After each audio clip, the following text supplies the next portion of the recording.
Okay, so every year I do something called In Your Shoes, which is an opportunity for me to go out and be in the shoes of other people doing their jobs.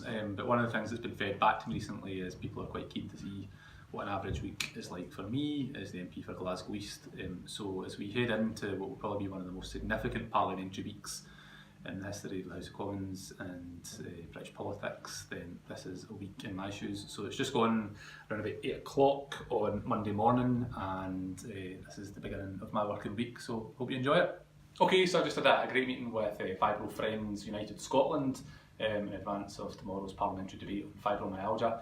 I think it's really important to hear from people that are actually affected by fibromyalgia. Far too often politicians go into the chamber of the House of Commons, say what they think without actually asking people, so really good to get that opportunity to chat to them this morning. I'm now on my way to Glasgow North East Carers Centre to meet with Jean McEnroe, who works up there. Then after that I'm going to some canvassing up in Craigend.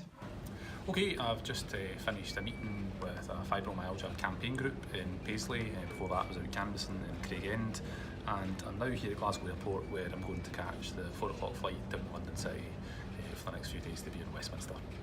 Well, it's just gone 9 o'clock. I'm here in my office in the House of Commons, and the day's not over for me yet. I'm now looking over a lot of the emails that I got about fibromyalgia and making sure that as much of this testimony is included in my speech for tomorrow morning's debate. So still another couple of hours left to run as I rattle through this and write my speech for tomorrow's debate. It's just gone 20 to 9 on Tuesday morning. Before the parliamentary day starts on a Tuesday, I normally go out running with some of my colleagues. I've been out with my colleague Alan Brown from Kilmarnock and also Neil Gray from Airdrie and Shot. So just finished the run and looking forward to going and taking part in the debate on fibromyalgia. So it's just gone 20 past 9, fresh from being out running, armed with a good strong cup of tea. I'm now heading into Westminster Hall where I'll be taking part in a debate on fibromyalgia. So that will run until 11 o'clock this morning, so now we've got 1 hour and a half of debating ahead of me. The issue of work capability assessments is a major issue as well. I understand that guidance was worked up with one of the charities in Maximus. I'd be grateful if the Minister can clarify whether or not that guidance has been cascaded through the DWP for decision makers. On the issue of reasonable adjustments, I think that point has been covered well enough, but I do think that there is a role for the Department of Business, Energy and Industrial Strategy to play there, and I hope the Minister can have conversations with her colleagues. Okay, it's just gone 1 o'clock here on Tuesday. One of the things that I do every Tuesday at 1 o'clock during lunchtime is to go to a chapel service for Christian MPs. It's completely cross-party, it's completely ecumenical. It's just a half hour of the week where it's a bit of quiet time to kind of reflect on everything else that's going on this week, in particular today. So hugely value the opportunity to nip in the chapel service on a Tuesday afternoon.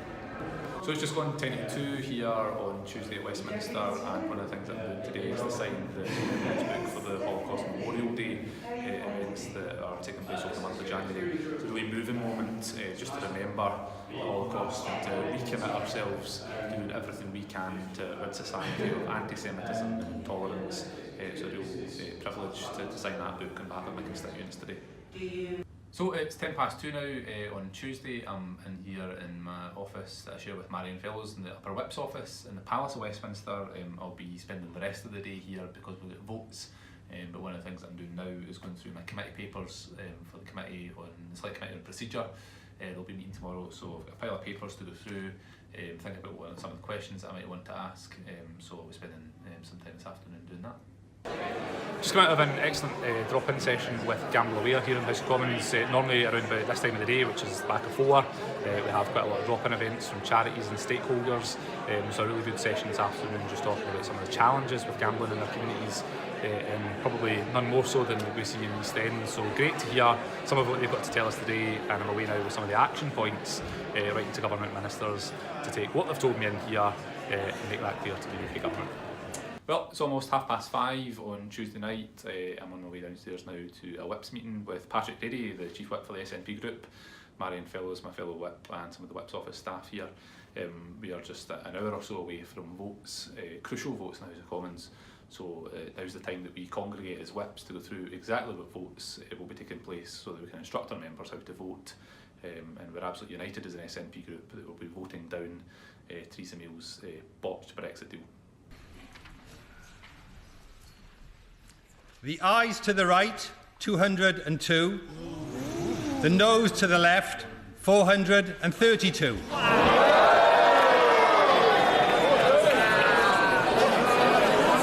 The This is a humiliating defeat for the government.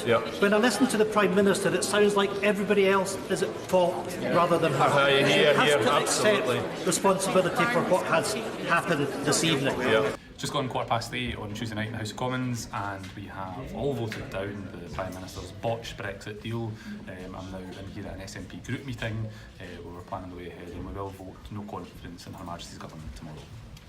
So it's 9 o'clock on Wednesday morning. I'm here at my office in Westminster, just starting to go through some emails and looking at what's coming up over the course of the day. Later on today I'll have my select committee, so having a last look over some of the papers for that. Looking forward to Scottish questions later on as well. But before that, I'm off to meet the First Minister, Nicola Sturgeon. She's down to speak to SNP MPs on what is a massive day here at Westminster.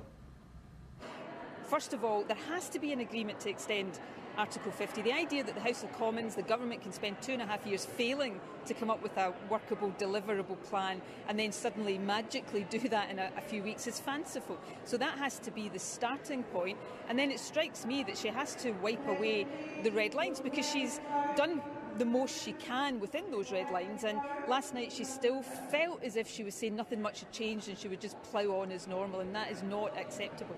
So it's almost 11:30 here on Wednesday morning in the House of Commons. I'm literally just about to head into the chamber. Well, I'll be asking Scottish Secretary David Mundell about immigration after Brexit. One of the major issues I wanted to raise is the provision of staff in care homes, such as Greenfield Park. So heading off to the chamber to question David Mundell. Lyndon. I'm sorry, Mr. Speaker, this is absolutely pathetic. When we look at Greenfield Park care home in my constituents, we have an ageing population. We need people to come and look after the folk that live in Greenfield Park care home, and the Secretary of State is absolutely out of touch with this. Not really get a grip and understand Scotland's immigration needs are entirely different from this London-centric policy pursued by this British government. It's just gone 2:30 here on Wednesday afternoon, and I'm in the committee corridor of the House of Commons where I'm about to attend my weekly select committee, so I'm off to the procedures committee now. So it's 4:30 on Wednesday afternoon here in Parliament, and one of the things that I'm doing Wednesday afternoon is to attend a number of receptions, one of which was for Open Doors, looking at the Persecuted Christians watch list for 2019. Some pretty sobering testimony, an excellent speech from the Foreign Secretary who has commissioned a review into the persecution of Christians. It's just good to be here to support this today, particularly an issue that is very close to my heart. It's just about to go 7 o'clock here on Wednesday night at the House of Commons, and for several hours now the House has been debating a motion of no confidence in the Prime Minister. So I'm about to head into the chamber and vote, and I will vote that we have no confidence in the Prime Minister. I'm hoping that this motion will precipitate a general election, because ultimately people have to have their say that this Tory government is run out of steam. It's a government that people in Scotland did not vote for, and that's exactly what I'll be doing when I go in the chamber tonight, to vote no confidence in this Tory government and bring about a general election. The ayes to the right, 306. The noes to the left, 325. So the noes have it. The noes have it. On a point of order, Mr. Speaker, I'm pleased that this House has expressed its confidence in the government, and I would like to invite the leaders of parliamentary parties to meet with me individually, and I would like to start these meetings tonight. I commit the Scottish National Party to working constructively with the government. However, I do think it's important. I do think it is important in that regard that we make it clear to the Prime Minister, in a spirit of openness in these talks, that the issue of extending Article 50 of a people's vote and avoiding a no deal have to be on the table. So it's not long after 7 o'clock here, and I'm at London City Airport heading home on Thursday morning. Back to the constituency after a few very busy days in Westminster. A bit bleary-eyed this morning, the early flights, the red-eye flights are always a bit of a tough one, but it's vital to try to get up those as quickly as possible to make the best of the constituency day. So packed day ahead of me in the constituency, and looking forward to finally getting home back to Glasgow. Just gone after 10 o'clock here on Thursday morning, and I'm back in Glasgow when I get the flight up. I'm here at Glasgow College when I'm meeting with the Principal Alan Sherry to talk about a number of issues relating to the college, but also weather issues, including Brexit and the impact that has on the college sector as well. So I'm just about to go and meet Alan for what I think will be very important. So it's just gone 12:20. I've just finished my first home visit of the day. I do normally about 2 or 3 home visits a week for constituents who are disabled or elderly. So the guy that was in seeing today has problems with damp in his house.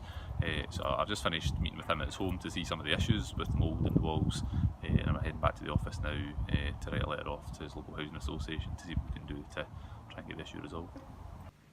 It's just gone 2:10. I'm here in my constituency office on Thursday afternoon. Sometimes Thursday I tend to use to catch up with a lot of my constituency correspondence, so a huge big box file here of letters to read and sign. And I've also gone through now 400 certificates for all the children that took part in the Christmas card competition, so pretty sore hand by the end of this afternoon, I think. So it's 4 o'clock on Thursday, and one of the things that I'm doing now is going through the many survey responses I've had back. Each week now I've been trying to get out and deliver New Year resident surveys. This is what's come in this week alone, so loads and loads of comments on local and national issues. So what I'm doing just now is sifting some of this out, making sure that everybody who's written to me does get a reply, because it's absolutely vital that an MP listens to their constituents. We can't just be going to the House of Commons and saying what we think. So everything that I do in the House of Commons is based on things like this, so really important part of the week. So it's just after 8:30 on Friday morning. I'm here at my constituency office in Shettleston, catching up with some emails. Friday's normally the busiest day of the week, if I'm being honest. It's the kind of guaranteed constituency day. So it normally kicks off with the surgery in the morning and then lots of visits and meetings in the afternoon. So chances I won't get an opportunity to do any more emails today. So that's why I'm slightly early this morning, get some emails done and then hit the road and get my way around the constituency all day. So it's just before 10 o'clock on Friday morning, and now in the Friday, normally around 10 o'clock is when I'm doing my surgery. This week I'm in Easterhouse. I'm just about to go into the bridge where I see constituents on a drop-in basis. There's no appointment required. Normally the surgeries are pretty busy, so some people can wait up to 2 hours. That's just an example of the demand that's placed on our services, partly because of the complete incompetence of the UK government. So I'm about to head into my surgery now. Might be quite a busy one. So it's just gone 1:20 on Friday afternoon, and I've just finished the second in a series of home visits. I do home visits regularly for constituents who are elderly and disabled, and so the home visit I've just been to is a family who are desperately needing rehoused because of a disability. So I was in not only kind of taking details of the case to make representations, but also giving them advice on how to get more housing and more options. So it's just come up to 5 o'clock on Friday. That is pretty much the end of my week. I hope you've enjoyed following along. Since I last spoke to you, I've had a number of meetings here at the office. Also spent some time catching up with my SNP colleague Alison Teolis, talking about some common issues between both our constituencies which are adjoining. And now I'm just finishing off the last few bits of correspondence and looking forward to my weekend, which includes, like every other normal person, getting off to the football. In my case, going to watch my team, Airdrieonians, getting gubbed by Celtic. But next week I've got a busy week planned, a whole number of things, including a supermarket surgery next Saturday. But the highlight next week will be a debate on mental health and benefit assessments, which has been led by my colleague Angela Trolley. So if you've got any examples or anything you want me to raise, please get in touch. But until then, have a good weekend.